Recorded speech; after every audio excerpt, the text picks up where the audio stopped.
ඉතාලියට එන්න හරි ලෝකෙ කොහේ රටකට යන්න අර සුදු අයියයි කළු අයියයි මෝල් රටට ගිහිල්ලා මෝල් රටෙන් මෙහෙ එන්න හරි මොන කෙව්වත් මෙන්න මේ වීඩියෝ එක හොඳට අහගෙන ඉන්න. මේ කියන්නේ 2010ට ඉස්සෙල්ලා මගේ ජීවිතයේ කතාවක්. ඉතින් මට එතකොට යාන්තම් අවුරුදු 18ක් වුණ කොල්ලෙක් මගේ මාමගේ උදව්වෙන් මට යන්න හම්බ වෙනවා සෞදි අරාබියේ. එතකොටත් මිඩල් ඊස්ට් වල තිබ්බ ලොකුම රිටේල් කම්පැනි එකක්.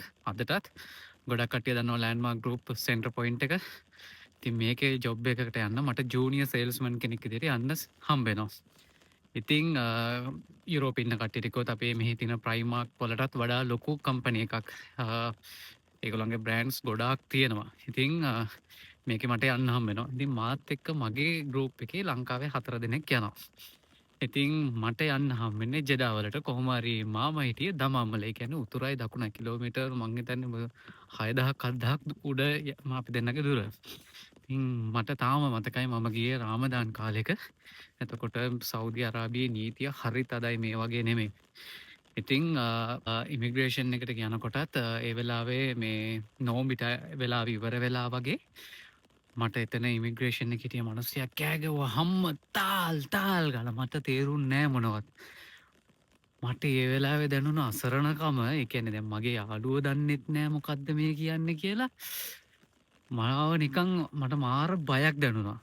අවුරුදු 18ක් පොඩ්ඩක් වැඩි. ඉතින් සමහරවිට මං කාත් එක්කවත් මේ කතාව කියලාත් නැතුව ඉතින් මට මාර බයක් දැනුණා. ඉතින් ඒ කාලේ මේ වගේ WhatsApp තිබ්බේ නෑ මොනවත් තිබ්බේ නෑ. කොහොම හරි එතකොට පස්සේ එතන හිටිය කට්ටිය ඉස්සරහට යන්න කියලා කිව්වා. ඉතින් ගිහිල්ලා ඩොකියුමන්ට්ස් ටික දීලා පාස්පෝර්ට් දීලා සීල් එක ගහගෙන එළියට ගියා. දැන් රට ඇතුළට ගිහිල්ලා දැන් අපි ගියේ රෑක කොහොම හරි අපි 4 දෙනාට ඇකොමඩේෂන් එකක් දීලා තිබ්බා මේ ඔරියන්ටේෂන් එක තියෙන හින්දා සතියක් විතර ඉන්න. ඉතින් අපි රෑ නිදාගත්තා. ඉතින් ඒ වෙලාවේ මාරම ෆීල් එකක් තිබ්බේ කොහොම හරි උදේ නැගිටිනකොට අර මාත් එක ගියුම් එන ලොකු අයියලා මුන් ඔක්කොම අඬනවා. මටත් එකපාරට ඒක හිර කරගන්න බැරි වුණා. මොකද මාර පාළුවක් දැනෙන්නේ. මාර මේ පට්ටම අසරණකමක්. ඒ කියන්නේ මට තේරෙන්නේ නෑ. මාමටත් මම කතා කරලා තිබ්බා මේ මම මගේ මාමටත් කතා කරා ඒ වුණාට ඒක මාරම තනිකමක්. ඒක දරා ගන්නව බෑ. කොහොම හරි ඉතින් එදාම අපිට උදේ යන්නත් තිබ්බ හින්දා කම්පැනි එකේ ඔෆිස් එකට පොඩ්ඩක් එහෙම ෂේප් වුණා. නමුත් දවස් 2-3ක් යනකොට අපිට ඉන්දියන් එක්කෙනෙක් හම්බුණා. දැන් මේ රාමදාන් කාලේ ඕගොල්ලන් දන්නවා කන්න බොන්න බෑ. හැබැයි මේ අකා කනවා බොනවා නිකන් අමුතුම විදිහට හිටියේ. අපිට දවසකින් එකමාරකින් තමයි දැනගන්න හම්බුනේ මේ මිනිස්සයාට හෝම් සික් එක වැඩි වෙලා පිස්සු වගේ හැදිලා. හරිද? ඒතර කම්පැනි එකෙන් try කරනවා මෙයා ඇවිල්ලා දවස් අපේ බැජ් එකේමයි කොහොම හරි මේ මිනිස්සයා අන්තිමේදී යවනවා පිස්සු හැදිලා. ඒ කියන්නේ හෝම් සික් එක දරා ගන්න බැරුව කට්ටිය දන්නවා ඒක හෝම් සික් එක කොහොමද කියලා. ජීවිතේ එකපාරක් හරි ඕක විඳලා තියෙන්න ඕනේ මිනිස්සෙක්. කොහොම හරි මේ මිනිස්සයාව යවනවා ඉන්දියාවට. ඉන්දියාවේ කෙනෙක් මේ හෝම් සික් එක වැඩිලා පිස්සු වගේ ඇවිල්ලා.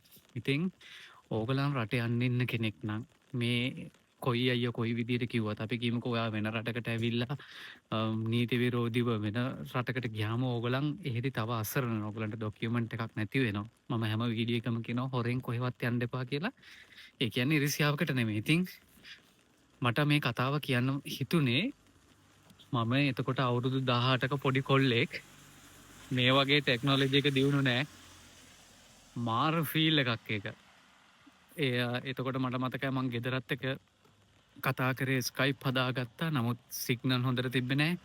අම්මලා අර 3G තිබ්බ පොඩි ෆෝන් එකක් තිබ්බ. ඕක අරගෙන ටවුන් එකට ගිහිලා 3G සිග්නල් අරගෙන මේ මං ෆෝන් එකක් ගත්තට පස්සේ විනාඩියක් තප්පර 30ක් විතර ඔන්න වීඩියෝ කෝල් එකක් කරනවා ටික් ගාලා. ඉතින් ඕගලන්ට ඔය රට යන්න කවුරු හරි හොරපාරෙන් ප්‍රොමෝට් කරනවා නම් මම කියන්නේ යන්න හීන තියනවා කියලා හීන වලට යන්න ඕනේ. හැබැයි අසරණ වෙන්න එපා. ඒක මාරම අසරණකමක්. මේ මෙහි ඉන්නව සමහරක් අපේ ලංකාවේ අය වුණත් ඇවිල්ලා මේ දේවල් කරගන්න බැරුව අසරණ වෙලා අන්තිමේදී ඔක්කොම අතහැරලා යන මිනිස්සු ඉන්නවා. ඒව ගැන කවුරුත් කතා කරන්නේ නැහැ. ඉතින් කෙල්ලෙක් වේවා කොල්ලෙක් වේවා ඔය හෝම් සික් එක කියන්න නම් පුතේ වැඩක් නැහැ. යොක් වෙනම තැනක්.